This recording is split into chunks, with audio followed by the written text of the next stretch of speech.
저기 있잖아. 지난주에 우리 방언에서 배웠잖아. 야, 난 진짜 애매모호했던 게 확 해결되는 느낌, 그런 느낌. 맞아. 이 방언이라는 게 이 개인의 특별한 능력이 아니라 정말 이 은사를 통해서 덕을 세워야 된다는 거예요. 이거 잊으면 안 될 것 같아요. 또 이 방언을 통해서 하나님의 그 강력한 임재하심을 경험할 수 있는 시간이 되는 거예요. 그렇지. 마지막으로 신앙생활의 동기나 이 전환점이 된다는 거야. 뭐라고? 전환점이 뭐야? 지금 많이 한 번에 좀 알아들어요. 전환점. 아니야, 하나씩 해봐. 전환점. 그래서 전환점. 뭐야? 진짜. 방언처럼 얘기하네. 뭔 말인지 알아들을 수가 없어. 그거 왜 못 알아들으니 너 진짜 한 번에 좀 알아들어. 자르르르 할 수가 없어. 전환점. 아유, 진짜. 전환점. 시끄러워요. 안녕하세요. 네, 잘 지냈어요? 네. 반장 무슨 얘기하고 있었어요?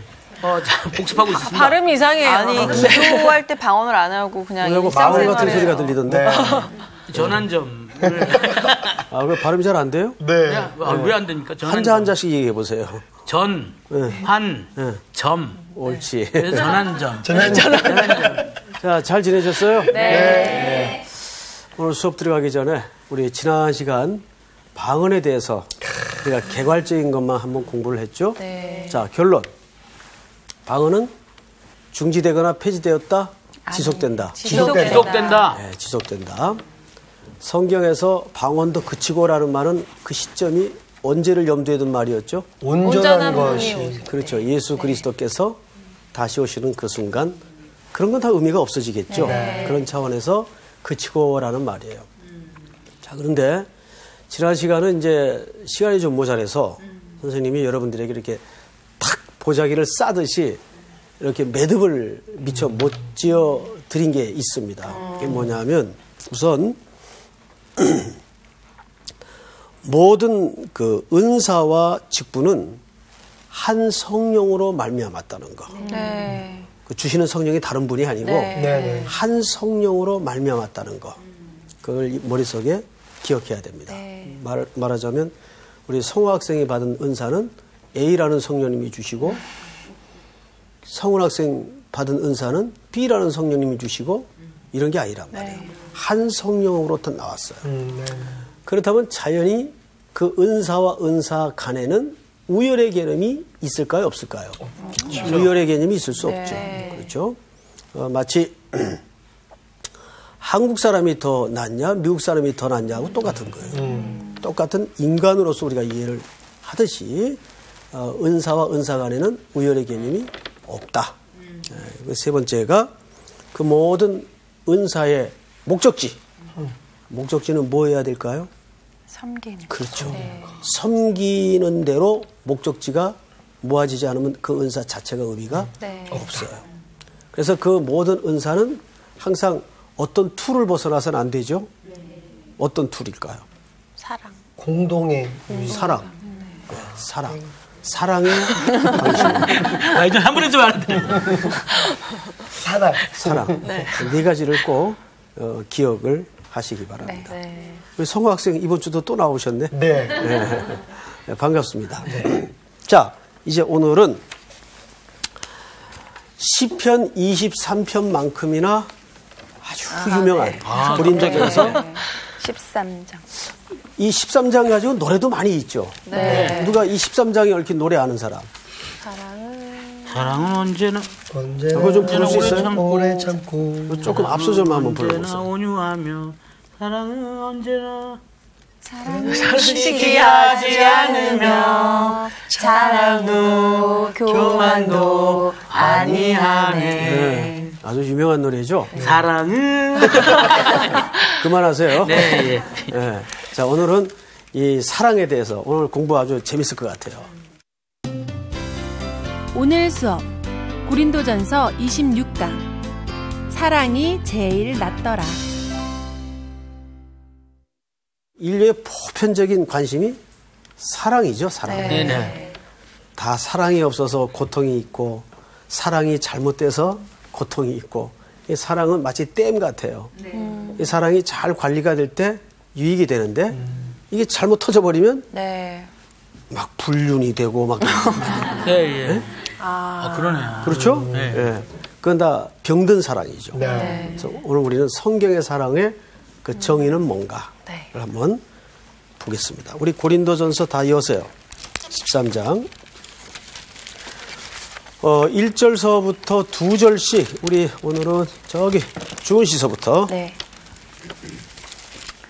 내가 사람의 방언과 천사의 말을 할지라도 사랑이 없으면 소리나는 구리와 울리는 꽹과리가 되고 내가 예언하는 능력이 있어 모든 비밀과 모든 지식을 알고 또 산을 옮길 만한 모든 믿음이 있을지라도 사랑이 없으면 내가 아무것도 아니요.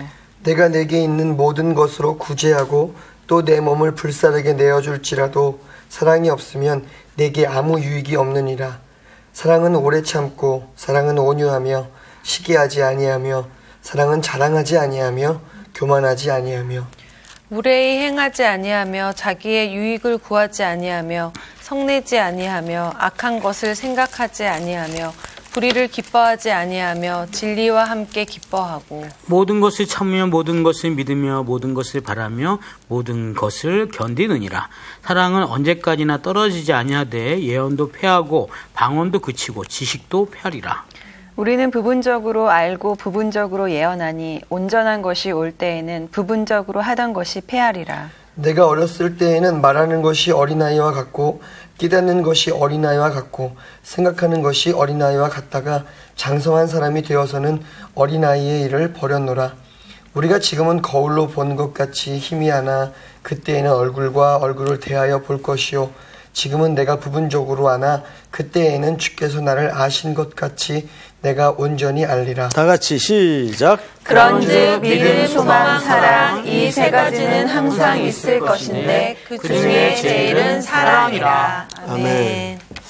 아, 여기에 제가 강의로 말을 덧붙인다는 게 참 송구할 정도로 너무 정의가 완벽하죠. 네. 자, 그런데 이제 또 오늘 학당이니까 또 사랑에 대해서 사랑은 사실 학문이 아니죠. 네. 네. 자, 사랑은 뭐예요? 나름대로 한번 정의를 해보십시다. 우리 반장서부터. 오늘은 저쪽부터 하면 안 될까요? 안 돼요. 안 돼요. 저도 생각할 시간을 좀 주시면. 그냥 즉흥적으로. 즉흥적으로요? 네.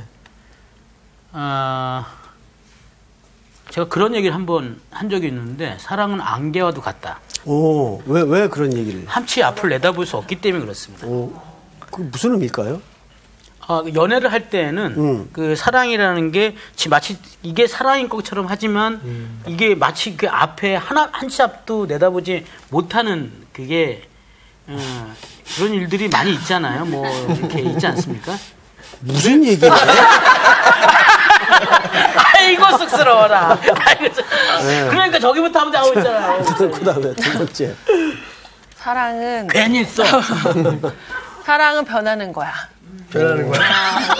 왜 그렇게? 너무 치면 되겠다. 왜 아니 그냥 그렇게 그런 얘기가 있어서 한 거고요. 진짜 사랑은 그 사람의 입장이 되어주는 게 사랑인 것 같아요. 좋은 점이에요. 이렇게 얘기했어야 되는 거예요. 네, 성호 학생. 저는 제 거 이렇게 가진 걸 다 줘도 별로 아깝지 않은 그런 마음이 드는 게 거? 사랑이 아닌가. 좋아요. 우리 저 끝에 사랑은 우리 힘으로 할 수 없는 것. 우리 힘으로 할 수 없는 거. 굉장히 좀 이렇게 형이상학적으로 대답이. 저도 다르게 얘기할 거예요. 다르게 해보세요 이제. 사랑은 아내입니다. 와 그런 거 하지 마. 아니, 사랑은 안개예요. 자, 갑돌이하고 갑순이가 있었어요. 그죠? 근데 둘이 결혼을 못했죠. 네. 왜 못했는지 아는 사람? 성이 같아서요? 맞아요. 동성동본. 어머. 동성동본이었군요. 이런 또. 갑돌이랑 갑순이. 한 마을에 살아서. 한 마리 살았어. 알고 보니 남매였어. 알고 보니 남매. 이건 막장 드라마. 둘 다 갑이었기 때문에 그렇습니다. 갑이. 갑이 있으면 을이 있어야 되는데. 아니, 여기 보세요. 아니, 저도 좀 사랑 좀 막고 싶어요. 공부 방향이 좀 이상해지는데, 갑돌이하고 갑순이하고 동성동본이라서가 아니라, 그러고 보니까 동성동본이네요. 네. 요즘도 못합니까, 동성동본? 요즘은 하죠. 괜찮아요. 가능해져요? 네네. 동성동본이라서가 아니라 갑돌이와 갑순이 노랫말을 잘 보세요. 갑돌이와 갑순이는 한 마을에 살았더래요. 둘이는 서로 사랑을 했더래요. 근데 다른 사람하고 다 시집장가를 갔어요. 네. 시집간 날 첫날 밤에 달 보고 울었더래요. 왜 그랬을까요? 고백을 못해서. 그렇지. 표현을 못해서. 표현을 못해서. 왜 그랬을까? 사랑한다고 표현을 못해서 그냥 놓쳐버린 거예요. 그래서 누군가 이렇게 정의를 했더라고요. 사랑은 고백하는 거. 근데 이 정의가 굉장히 의미가 있는 것 같아요. 그 옛날에 어느 신문에 이 연재가 매일 사랑의 의미가 바뀌어요. Love is more. 중간에 비동사를 쓰고 Love is more. 근데 사랑은 동사이다. 사랑은 명사가 아니고 형용사도 아니고 사랑은 동사이다. 그러니까 사랑은 말하자면 행동하는 거예요. 사랑은 어떤 관념의 장난도 아니고 언어의 유의도 되어서는 안 돼요. 갑돌이와 갑순이가 서로 사랑을 했지만 고백을 못해서 아이고 좀 멍충이들. 여기 고백하세요. 네, 머뭇거리지 말고 항상 용감한 자가 결혼을 합니다. 요즘 너무 싱글들이 많아가지고 아주 걱정이에요. 저희 교회도. 자, 그런데 오늘 우리는 이 고린도전서 13장 지난 시간에 전체 성경 구조를 이렇게 12장과 14장 사이에 13장이 있어요. 그죠? 근데 12장, 14장은 전부 무슨 장이었어요? 은사장이었어요. 이 은사는 중간에 뭘로 기준이 되었습니까? 사랑장. 그러니까 은사는 사랑이라는 도구를 통해서 흘러가야 돼요. 그렇죠, 여러분? 그래서 그것이 섬기는 자리로까지 가야 그 은사가 온전해지는 겁니다. 예. 자, 그러면 이제 한 절 한 절 정의로 좀 들어가 보겠습니다. 자, 1절. 내가 사람의 방언과 천사의 말을 할지라도 사랑이 없으면 소리나는 구리와 울리는 괭가리가 되고, 여기 이렇게 되어 있습니다. 소리나는 구리와 울리는 괭가리. 이게 무슨 뜻일까요? 괭가리 소리 누가 들어봤죠? 세계 그 운동 경기 중에 각양각색의 응원전이 펼쳐집니다. 그 중에 남아프리카 월드컵에서는 뭐가 등장을 했었죠? 부부젤라. 네, 그 소리도 되게 엄청 장난이 아니더군요. 그런데 무슨 소리만 나면 다 조용해집니다. 괭가리입니다. 그 괭가리 소리가 대단해요. 우리 저기 2002년 때 그 괭가리 소리가 아주 세계적인 매스컴을 탔죠. 그렇죠. 저기 도대체 무슨 악기냐 저거. 그것만 두들기면 완전히 평정이 됩니다. 그렇죠. 그 말은 그 타악기가 무지하게 시끄럽다는 거예요. 그죠? 굉장히 시끄러워요. 아주 고막을 찢어요. 여기 보니까 천사의 말을 할지라도 사랑이 없으면 소리나는 구리와 울리는 괭가리가 되고, 이 말은 사실 시끄러운 소음을 얘기합니다. 소음. 일반적으로 소음은 듣기 편할까요? 괴로울까요? 괴롭죠. 굉장히 괴롭죠. 뭐가 없으면? 사랑이 없으면. 사랑이 배제되면. 사랑이 배제된 모든 행위는 전부 소음에 불과하다, 그 뜻이에요. 아주 극단적인 정의를 여기서 아주 일절에 전제를 하고 있습니다. 그만큼 오늘 여기서 강조하는 사랑은 중요한데, 이제 이거는 사실 다 이제 강의를 마치고 마지막에 제가 내려주고 싶었던 결론인데, 여기 사랑에다가 사랑자를 빼고 뭐를 하나 대입을 시켜보세요. 제 이름? 아니에요.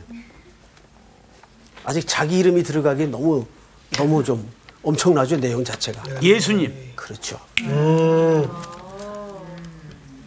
사랑을 빼고 예수를 대입시켜 보세요. 이 사랑의 정의는 정확하게 예수님을 말씀하시는 거예요. 맞아요, 틀려요? 맞습니다. 정확히 맞습니다. 예수님은 우리에게 뭐가 됐죠? 사랑이십니다. 사랑이시면서 동시에 사랑의 노예가 됐죠. 여러분, 그 사도 바울이 종종 자기를 그리스도의 뭐로 표현합니까? 그리스도의, 자, 로마서 1장을 한번 볼까요? 그리스도의 뭐? 그 앞으로 넘겨보세요. 로마서 1장. 1장 1절. 자, 수희 학생 한번 읽어보세요. 예수 그리스도의 종 바울은 예. 사도로 자, 자기를 뭘로 표현했어요? 종. 자, 여러분, 근데 원래 이 종이라는 말이 원어에는 둘로스라고 돼 있어요. 둘로스. 근데 이 둘로스라는 말은 종으로 번역해서는 안 돼요. 뭘로 번역해야 될까요? 정직한 번역은 노예입니다. 슬레이브. 근데 이 노예라는 말이 성경에 언젠가부터 슬금슬금 사라지기 시작했어요. 그리고 노예라는 말보다는 조금 약한 개념으로 종으로 번역을 하기 시작했어요. 근데 원래 정직한 표현은 이 둘로스는 노예라고 번역하는 게 적확한 번역입니다. 근데 왜 종으로 번역을 했을까? 여기에는 서구 문명에 기독교가 발전해 오는 가운데 노출시키고 싶지 않았던 부끄러운 역사 때문입니다. 영국과 미국을 중심으로 기독교가 발전해 오면서 영국과 미국은 근대사에 무슨 제도를 했었죠? 노예제도. 그래서 그들의 부끄러운 역사 때문에 기독교 가치관 속에서도 이 노예라는 표현을 번역으로 쓰기가 굉장히 불편했던 겁니다. 그래서 이 노예를 쓰지 않고 종이라고 번역을 하기 시작했어요. 그런데 노예와 종은 엄연히 개념이 달라요. 네. 이거는 계약 관계입니다. 근데 종은 이건 인권이 없어요. 말 그대로 소유물이에요. 다르죠? 네. 그런데 성경은 둘로스라는 개념이 노예인데 종으로 번역을 했어요. 이 번역은 사실 의도적 오역입니다. 오역이 아니라 의도적 오역이에요. 자, 그러면 이 노예에 대해서 우리가 정확히 개념을 알려면 오늘 사랑이라는 주제를 공부하다 보니까 이 표현을 공부 안 할 수가 없어요. 우리 신명기 15장을 넘어가 보십시다. 신명기 15장. 구약성경이죠. 모세오경 속에 있어요. 네. 천천히 찾으세요. 15장 12절을 저기 주은 씨가 한번 읽어보세요. 네. 15절, 12절. 내 동족 히브리 남자나 히브리 여자가 내게 팔렸다 하자 만일 6해 동안 너를 섬겼거든 7째 해에 너는 그를 놓아 자유롭게 할 것이요. 그를 놓아 자유하게 할 때에는 빈손으로 가게 하지 말고 내 양무리 중에서와 타작 마당에서와 포도주 틀에서 그에게 후히 줄지니 곧 내 하나님 여호와께서 내게 복을 주신 대로 그에게 줄지니라. 너는 애굽 땅에서 종 되었던 것과 내 하나님 여호와께서 너를 속량하였음을 기억하라. 그것으로 말미암아 내가 오늘 이같이 내게 명령하노라. 종이 만일 너와 내 집을 사랑함으로 너와 동거하기를 좋게 여겨 내게 향하여 내가 주인을 떠나지 아니하겠노라 하거든 송곳을 가져다가 그의 귀를 문에 대고 뚫으라. 그리하면 그가 영구히 내 종이 되리라. 내 여종에게도 그같이 할지니라. 네. 자, 이제 앞을 보세요. 간단해요. 이스라엘 공동체에 노예 제도가 있었어요.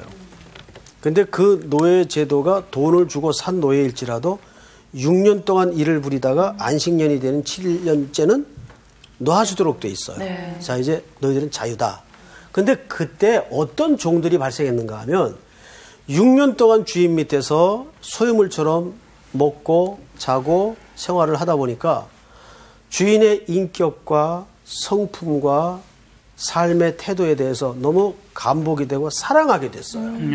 그래서 주인님, 저는 자유로운 몸이 되었더라도 저는 이 자유를 반납하겠습니다. 저는 기꺼이 주인의 종이 되어서 이 집에서 주인을 사랑하면서 살겠습니다. 라고 말하는 종이 있어요. 그럴 때 그 종을 문에다가 데려가서 귀를 대고 송곳으로 뚫어요. 그리고 이 귀에 구멍이 난 종은 무슨 노예가 되냐면 자유로워진 사랑의 노예가 됩니다. 자유로워진 사랑의 노예. 여자분들 뭐 이거 알고 들어오세요? 사랑의 노예들이죠. 네, 그런 의미에서 사랑의 노예들이죠. 요즘 남자도 뚫으니까. 네. 자, 그런데 자유로워진 사랑의 노예. 오늘날 누굴까요? 우리죠. 네. 우리가 속량함을 입었잖아요. 네. 그리고 우리는 기꺼이 스스로 그리스도를 향하여 주님을 사랑하며 일생을 맡깁니다라는 사랑의 노예가 되는 거예요. 네. 그렇죠? 네. 그래서 이것은 사도 바울의 평생의 주님에 대한 태도의 중요한 기초요, 출발점이에요. 한번 선생님을 따라해 보십시다. 전체 학생이. 자, 손을 자기 가슴 중앙에 대세요. 이렇게 대고 선생님을 따라 하십시오. 나는 그리스도의 사랑의 노예입니다. 사랑의 노예입니다. 자, 이거 하니까 굉장히 유치할 것 같죠?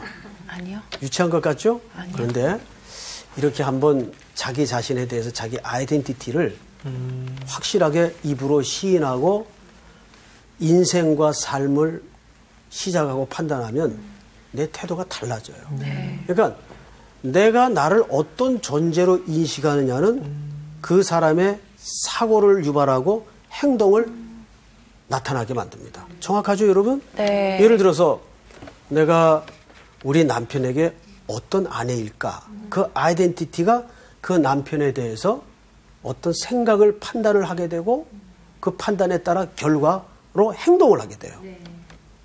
나는 우리 아이들에게 어떤 엄마여야 할까? 똑같은 겁니다. 어떤 아빠여야 할까? 나는 우리 아이에게 어떤 아빠일까요? 우리 상우 씨 같은 경우는 어떤 아빠여야 한다고 자기가 생각하고 있어요. 자기 아이덴티티를. 정체성이라고 그러죠. 저는 일단은 저희 아이가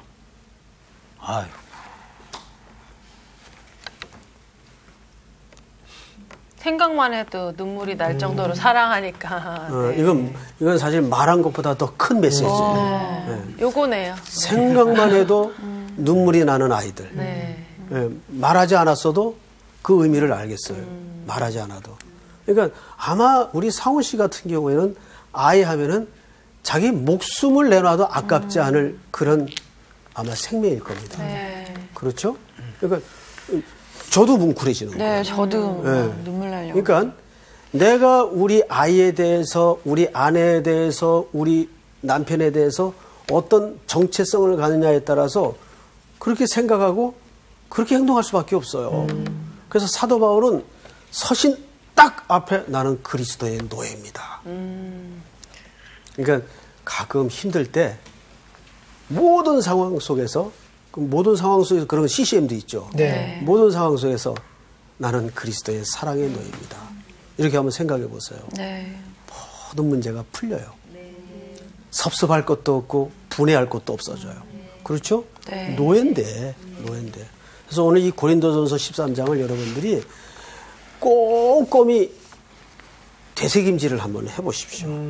그리고 여기다 사랑을 다 뽑고 누굴 대입시키라고요? 예수님. 김상원을 대입시키는 게 아니라 예수 그리스도. 그분이 사랑의 정의예요. 네. 그분이. 자, 그런 차원에서 오늘 공부를 한번 들어가 보십시다.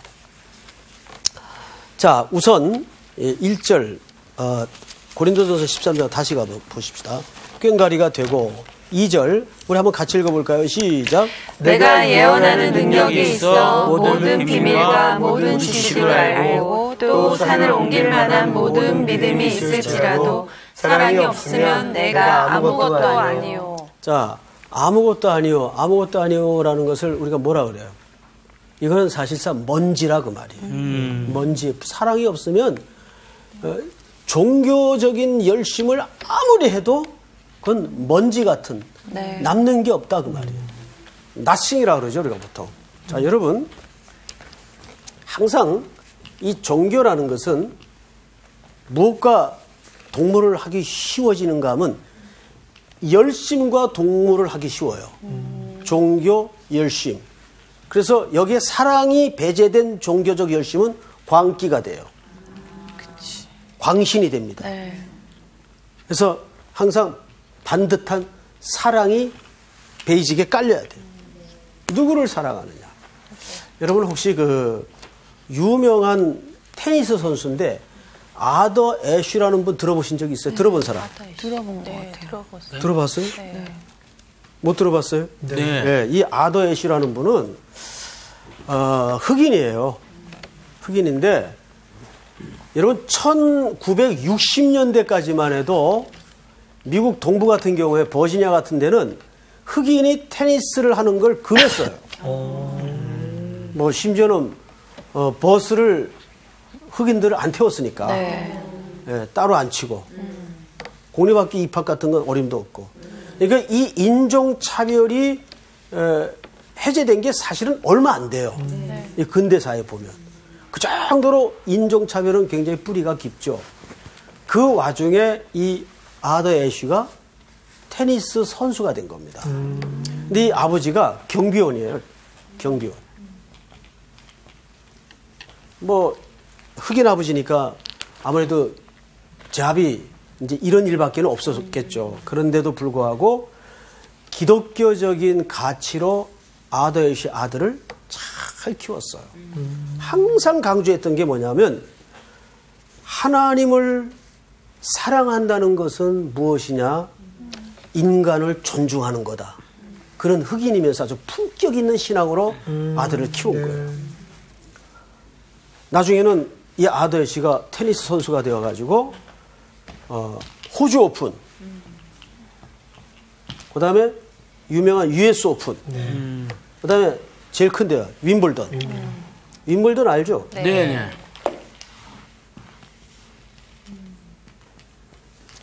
여러분 이 세계 대회를 무슨 대회라고 그래요? 메이저 대회. 규모가 큰 대회입니다. 오픈이니까 아주 규모가 상금도 많고. 근데 이 세계 대회를 다 석권을 합니다. 나중에. 그리고 75년도에는 세계 랭킹 1위까지 올라가요. 네. 그 정도로 테니스를 잘했어요.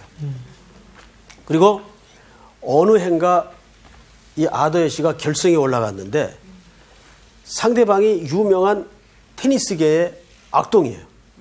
막 경기하다가 침 뱉고 라켓 집어던지고 관중한테 막 욕하고 이러는 괴팍한 친구예요. 근데 결승전에 혐오하는 흑형이 올라왔단 말이에요. 흑인이. 그러니까 얼마나 신경질 나요. 자존심도 상하고. 게다가 스코어도 지고 있었어요. 쥐고 있어요. 네, 백인이. 예. 그러니까 막 성질을 내고 그러니까 나중에 아더 애쉬가 경기를 하다가 도저히 견디질 못해가지고 심판한테 가서 부탁을 합니다. 나 이 경기 포기하겠습니다. 저 친구 우승 주십시오. 왜 그러냐 했더니 저 상대방이 저런 행동을 하는 것은 나 개인의 모독을 뛰어넘어서 이거는 신성한 스포츠에 대한 모독이기도 하면서 청중에 대한 모독입니다. 이런 경기에 내가 우승해야 별 의미 없습니다. 나 이 경기 포기하겠습니다. 그리고 그 친구한테 양보를 합니다. 멋있다. 그러고 나서 이분이 후에 심장마비가 있다는 걸 발견하게 돼요. 심장에 문제가 있었던 거예요. 그래서 심장 수술을 하게 됩니다. 근데 그때만 해도 이제 의료 기술이 그렇게 이제 뛰어나지 않았던 시대였기 때문인지도 몰라요. 수혈을 하는 과정에서 피를 많이 이제 쏟다 보면 아무래도 수혈을 하면서 수술을 했겠죠. 수혈을 하는 과정에서 에이즈에 감염이 돼요. 에이즈에. 근데 후에 그거를 자기가 오픈을 하죠. 나 심장병 있는데 수술하다가 에이즈에 감염이 됐다. 그러니까 아무래도 이제 유명인이니까 그때마다 기자들이 따라다녔겠죠. 기자들이 이런 질문을 했어요.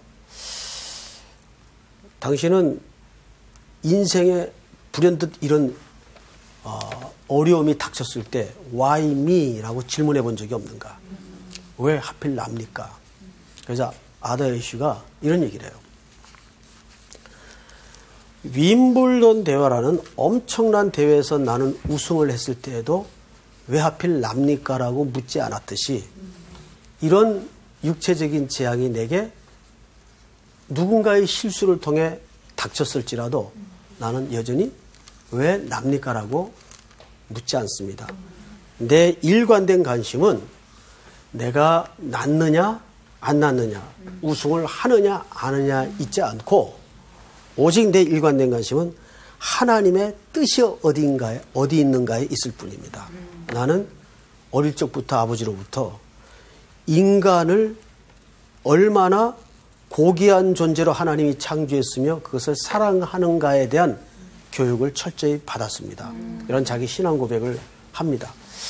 그는 후에 이제 그 유명한 책을 하나 쓰게 되죠. 근데 이제 그 책 제목이 지금 정확치는 않은데 이 번역을 하면 그 제목이 영광으로 가는 홈로 뭐 이 정도로 제목이 자서전 겸 이렇게 기록이 돼 있어요.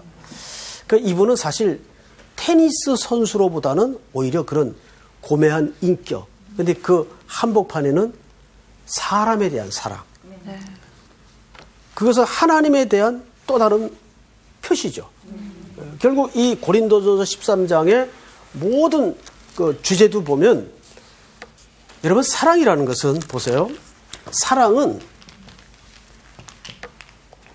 홀로 독립적이지 않습니다. 전부 사람과 사람 사이에 연결된 덕목이에요. 그렇죠? 자, 그런 내용들을 우리가 쭉 한번 몇 군데만 짚어가 보도록 하겠습니다. 자, 이제 4절부터는 이 사랑이 어떤 내용을 갖고 있는가를 쭉 설명합니다. 3절까지는 사랑의 정의라면 4절서부터는 사랑의 내용들이죠. 근데 3절의 사랑의 정의를 마지막으로 이렇게 설명을 했어요. 3절만 우리 성호 씨가 한번 읽어보세요. 3절. 내가 내게 있는 모든 것으로 구제하고 또 내 몸을 불사르게 내어줄지라도 사랑이 없으면 내게 아무 유익이 없느니라. 자, 유익은 사실 조금 더 정확한 번역으로 이익이 없다 그 말이에요. 네. 이 장사 개념이에요. 여러분, 인생은 시편 기자가 이렇게 표현을 했어요. 바다에서 영업하는 자와 같다. 인생을 그렇게 표현을 했어요. 시편 기자가. 자, 그러면 인생이라는 건 남아야 돼요. 뭔가 남겨야 인생이 성공하는 거예요. 맞아요, 틀려요? 그래서 인생을 시편 기자는 바다에서 영업하는 자와 같으니 이렇게 표현을 했어요. 그런데 사랑이 없으면 남는 게 없다 그 말이에요. 여러분, 장사는 왜 해요? 남는 게 있으려고. 제일 새빨간 천하의 거짓말이 남는 거 없다. 남는 게 없다. 남는 게 없어요. 그건 장사 왜 해요 그러면? 남는 거 없이 왜 해 장사를? 남기려고 하는 거예요. 남기려고. 그죠? 그건 정확한 겁니다. 그죠? 자, 그렇다면 인생도 마찬가지. 뭔가를 남겨야 돼요. 뭘 남기겠어요 우리? 사람을 남기고 사랑을 남겨야 돼요. 그래서 지금부터 4절부터 쭉 한번 간단하게. 네. 자, 사랑은 어떻게 해요? 오래 참고. 오래 참고. 이건 무슨 덕입니까? 시간의 덕이죠. 오래 참고. 그 다음에 또. 사랑은 온유하며. 자, 온유하며. 온유가 뭡니까? 온유는 잘 조절된 능력을 얘기합니다. 보통 온유를 우리가 동양적 미덕 관점에서 아이, 저는 못해요. 아이, 됐어요. 이런 걸 온유라고 얘기를 합니다. 그거는 우리 동양인들에게는 하나의 미덕이 될지 모르는데 성경에서는 그런 관점을 온유라고 말한 적이 없어요. 여기 온유라는 말은 헬라 말로 프라우스. 이 말은 몇 가지 중요한 용례가 있어요. 이 프라우스란 온유하다라는 말은 사실 들짐승, 야생 짐승을 조련사가 잘 훈련을 했어요. 그래서 처음에는 막 뛰어 그러면 앉고 앉아 그러면 막 혼자 뛰어다니고 이랬던 짐승인데 조련사가 채찍질을 하고 시간 속에서 잘 훈련을 했어요. 그래서 앉아 탁 앉게 됐어요. 일어서게 됐어요. 뛰어갔다 와. 근데 저기 먹을 게 있는데 먹지 마. 안 먹어요.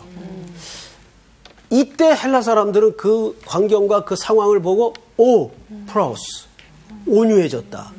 그러니까 온유는 강한 자만이 드러낼 수 있는 자기 조절 능력을 얘기합니다. 그렇죠? 그럼 우리는 온유하면 바보 같다 그러죠. 성경의 정의는 그게 아니에요. 누가 온유할 수 있어요? 진짜 강한 자가 온유해지는 겁니다. 그렇죠, 여러분? 네. 모세 봐요. 지면에 모세보다 온유한 자가 없다 그랬어요. 근데 모세가 원래 그랬을까요? 아니요. 그 혈기를 못 다스려가지고 살인까지 했던 사람이에요. 성경에서. 살인 여러분과 아무나 하는 거 아닙니다. 안 해봐서 모르는데 그거 진짜 아무나 하는 게 아니에요. 그런데 그는 40년 광야에서 비바람에 철저하게 만들어지죠. 시간 속에서 만들어져요. 그리고 후에 그는 식구들의 공격 앞에도 담담해지죠. 혈기 안 내요. 대개 보면 약한 사람들이 성질내고 막 죽여 살려 이러지 진짜 센 사람은 빙그레 그냥 웃죠. 싹 그냥 웃고 말하기 더 무서워요, 그런 사람들. 그죠? 그러니까 저럴 때 여러분 분노는 누구의 도구인지 아십니까? 사탄의 도구예요. 사탄은 항상 분노를 통해 들어와요. 시험이. 그러니까 조심해야 됩니다. 여기 자기 혈기 못 다스리는 사람 있죠? 있어요? 보니까 여기는 없는 것 같은데. 없죠? 네. 자기를 잘 다스릴 수 있어야 돼요. 자, 성경을 또 보십시다. 아이, 큰일 났네, 이거. 끝까지 다 해야 되네. 자, 5절. 무례히 행하지 아니하며 자기의 유익을 구하지 아니하며 성내지 아니하며 악한 것을 생각하지 아니하며. 자, 그 다음에 쭉 내려가서 몇 절을 보시냐 하면 8절을 보십시다. 같이 한번 읽겠습니다. 시작. 사랑은 언제까지나 떨어지지 아니하되 예언도 폐하고 방언도 그치고 지식도 폐하리라. 자, 이 부분은 우리 지난 시간에 공부했던 내용이죠. 네. 이 시점은 언제 마무리 완성된다는 얘기입니까? 주님 다시 오실 때까지. 오실 때.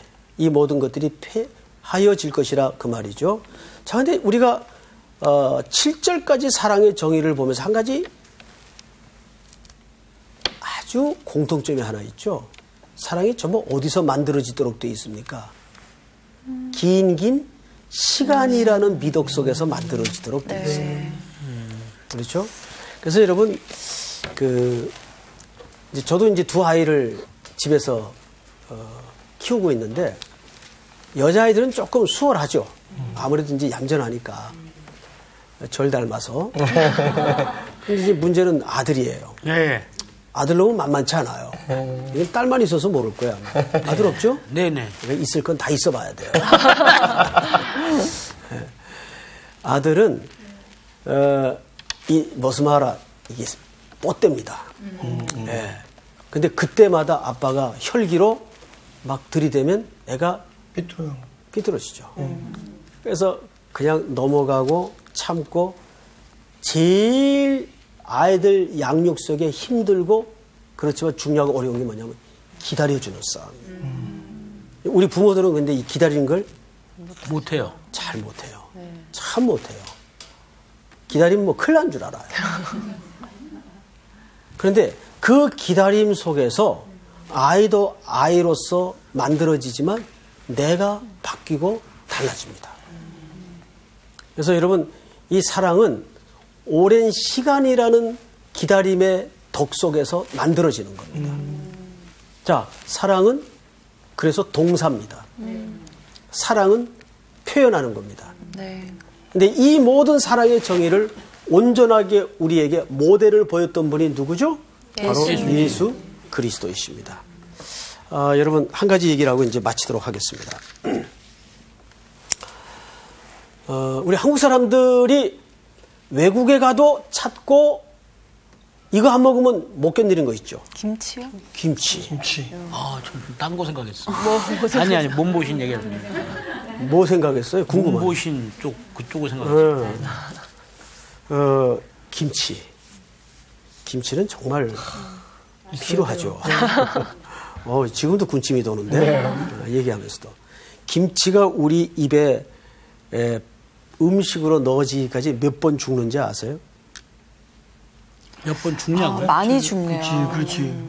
이미 소금에 잘릴 때 한 절여서 번, 소금에 절일 때 한 번, 죽이고. 김장 무칠 때 한 번, 익을 때 한 번.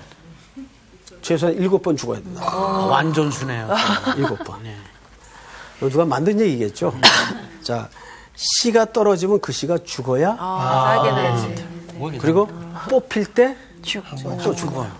그리고 주부의 손에 붙잡혀 칼질을 하죠. 소금에 절이죠. 묻히죠. 그리고 땅 속에 또 묻히죠. 또 묻히죠. 그러니까 김치의 전 만들어지는 과정을 누가 계산을 했더니 7번 죽어야 작품이 된대요. 7번. 맞는 거. 하나님이 우리를 그런 시간의 기다림 속에서 김치보다 더 멋진 작품으로 만들기 위해 우리를 사랑하신 겁니다. 아멘. 그래서 그 모델로 예수 그리스도를 우리에게 이 땅에 보내신 겁니다. 우리는 그리스도의 노예로서 자유한 사랑의 노예로서 또 한 주간 여러분 승리하시기 바랍니다. 네. 끝. 감사합니다.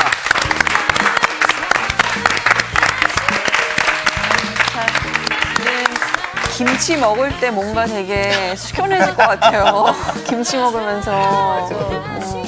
근데 사실 우리가 사랑한다는 얘기 많이 하고 뭐 사랑으로 이런 얘기 많이 하는데 사랑이 예수님이라고 딱 그렇게 정의를 딱 내리고 나니까 우리가 마음대로 나는 사랑하고 있어라고 딱 얘기 못 할 것 같아요. 사랑이라는 단어가 저는 굉장히 이 세상에서 굉장히 고귀하다고 생각하거든요. 아까 안개 같다고 하셨잖아요. 요새 많은 조용히 해봐. 근데 많은 사람들이 이번 주 퀴즈입니다. 고린도전서 13장에 나타난 사랑의 정의에 속하지 않는 것은 무엇일까요? 1번 모든 것을 참으며 2번 모든 것을 구하며 3번 모든 것을 견딘다. 정답을 아시는 분은 CBS 성서학당 홈페이지에 정답을 올려주시거나 우편으로 보내주시면 됩니다. 보내실 곳은 서울특별시 양천구 목동서로 159의 1번지 CBS 성서학당 담당자 앞입니다. 연락처를 꼭 남겨주세요. 선정되신 분들에게는 대한성서공회에서 성경, 송태근 선생님의 내가 어디 있느냐, 하나님이 꿈꾸는 교회, 김기석 선생님의 오래된 새길, 신우인 선생님의 땅과 하늘의 갈림길에서, 구미정 선생님의 두 글자로 신학하기 가운데 하나를 드립니다.